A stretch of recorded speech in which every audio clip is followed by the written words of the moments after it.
बिस्मिल्लाहिर्रहमानिर्रहीम। मैं हूं मोहम्मद उस्मान, आपके अपने चैनल उस्मान फूड सीक्रेट्स के साथ। आज मैं आपके साथ चटखारेदार आलू की चाट की रेसिपी शेयर करूंगा।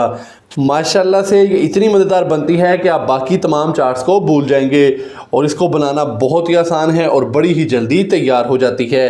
तो बिना टाइम ज़ाया किए जल्दी से अपनी आज की जो रेसिपी है वो स्टार्ट करते हैं। आलू की चटपटी सी और चटखारेदार सी चाट बनाने के लिए यहाँ पे मैंने 600 ग्राम के करीब आलू लिए हैं। तो आलूओं को अच्छे से बॉयल कर लिया। बॉयल करने के बाद मैंने छिलका उतार के तो इनको बारीक कट कर लिया है। तो मिक्सिंग बाउल के अंदर हम बॉयल किए हुए आलू डालेंगे। आलू डालने के बाद अभी हम इसके अंदर बाकी स्पाइसेस डालेंगे। तो सबसे पहले मैं इसके अंदर डालूंगा इमली का पल्प। तो ये तकरीबन मेरे पास 2 से 3 खाने के चम्मच इमली का पल्प है, ये हम इसके अंदर डालेंगे।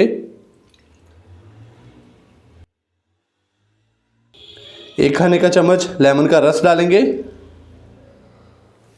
2 से 3 खाने के चम्मच भर के मैं इसके अंदर डालूंगा फ्रेश दही। तो दही को मैंने अच्छे से फेंट लिया है, दही डाल देंगे इसके अंदर। हाफ टी स्पून भुना कुटा ज़ीरा डालेंगे। हाफ टी स्पून खुश्क धनिया पाउडर। हाफ टी स्पून के करीब है नमक, तो नमक जाएगा इसके अंदर। नमक आप कम या ज़्यादा भी कर सकते हैं। हाफ टी स्पून कुटी हुई लाल मिर्च का। Half tea spoon chaat masala डालेंगे। 2 अदर सब्ज़ मिर्चें ली थी जिनको मैंने बारीक चॉप कर लिया, तो सब्ज़ मिर्चें डाल देंगे इसके अंदर। 1 अदद प्याज जिसको मैंने बारीक चॉप कर लिया है, तो प्याज डालेंगे।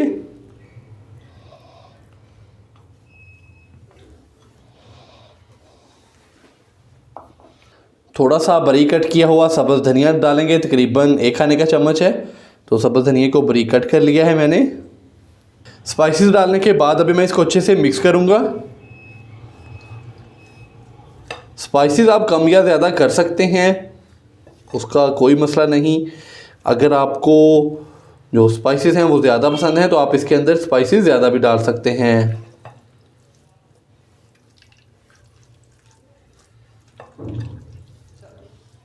स्पाइसेस डालने के बाद मैंने इसको अच्छे से कर लिया है मिक्स। माशाल्लाह से बहुत ही मज़ेदार सी और चटखारेदार सी आलू की चाट हमारी हो चुकी है तैयार। आप भी घर पर इसी तरीके से ये वाली रेसिपी ज़रूर ट्राई कीजिएगा, इंशाल्लाह बहुत ही मज़ेदार तैयार होगी। वीडियो को अभी लाइक कर दें, चैनल को सब्सक्राइब करना मत भूलिएगा। मोहम्मद उस्मान को इजाज़त दीजिए। अल्लाह हाफिज़।